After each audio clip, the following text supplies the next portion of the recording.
सुबह के बज चुके थे 7 और शुरुआत होती है बग्गी की कंपकपाती धुंध और ठंड से। कुछ ही आगे चलने पर सूरज की पहली किरण दिखाई पड़ती है, लेकिन वो सूरज भी धुंध के बीच में एक तरह से गायब ही था, जिसकी किरणों का कोई भी असर हम पर नहीं पड़ रहा था।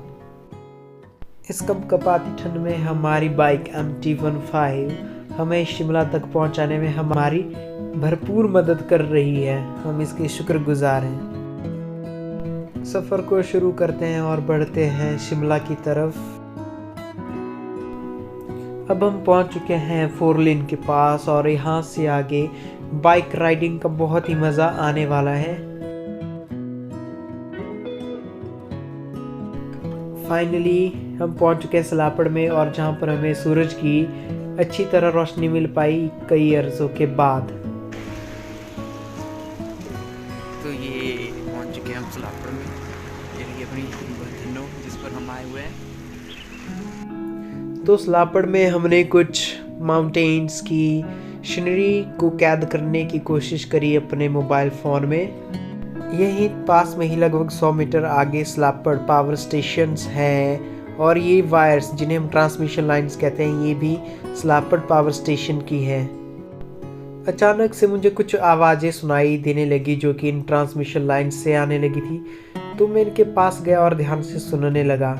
तो आप भी इन आवाज़ों को सुन सकते हो। हेडफोन की सहायता से आपको ये आवाज़ें बिल्कुल क्लियरली सुनाई देंगी।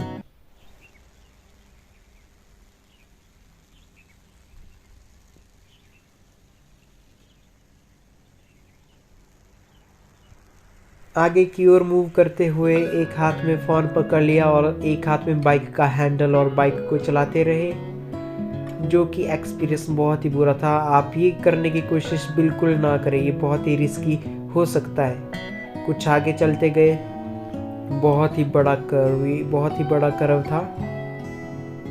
तो कुछ ही आगे चलते गए तो पता लगा कि अचानक से बहुत ही तेज से भूकंप आ गया।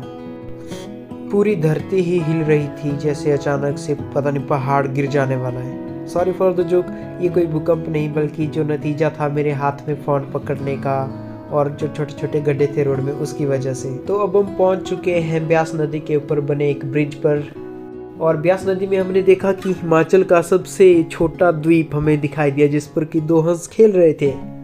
और ये रहा सलापड़ पावर स्टेशन, जो कि पंडो का पावर स्टेशन है, और यहीं पर पंडो डैम के पानी से बिजली बनाई जाती है और आप लोगों तक पहुंचाई जाती है। और यहाँ का नज़ारा बहुत ही मैस्मराइजिंग था। कुछ ऐसे घने जंगलों वाले रास्ते से हमें शिमला की सैर करनी पड़ी। ये ऐसे जंगल हैं जो कि बहुत ही खतरों से भरे रहते हैं। यहाँ पर जंगली जानवरों का मिलना बहुत ही आम बात है, जैसे चीता, बाघ यहाँ पर आसानी से मिल जाते हैं। फाइनली अब हम पहुँच चुके हैं ISBT शिमला। फाइनली अपनी डेस्टिनेशन पंथा घाटी, लोअर पंथा घाटी में पहुंच चुके हैं। फाइनली अपनी डेस्टिनेशन पर पहुंच चुके हैं। तो अपना काम पूरा कर लेने के बाद शाम के बज चुके हैं 3:45। अब हम घर की तरफ मूव करते हैं, शिमला से पंथा घाटी से घर की तरफ। तो रास्ते में दिखा सूरज डूबता हुआ बहुत ही अच्छा, जहाँ पर हमें रेलवे लाइन्स भी दिख गई। तो यहाँ से आगे मूव करने के बाद मुझे दिखा एक फूड ट्रक वाला, जिसके पास अब हम लंच करेंगे 5 बजे का। तो ये नज़ारा देखिए आप, इस नज़ारे में बैठकर हम करेंगे खाना। हमने सोचा जब तक हमारा खाना बन रहा है तो क्यों ना तब तक नज़ारों का लुत्फ उठाया जाए।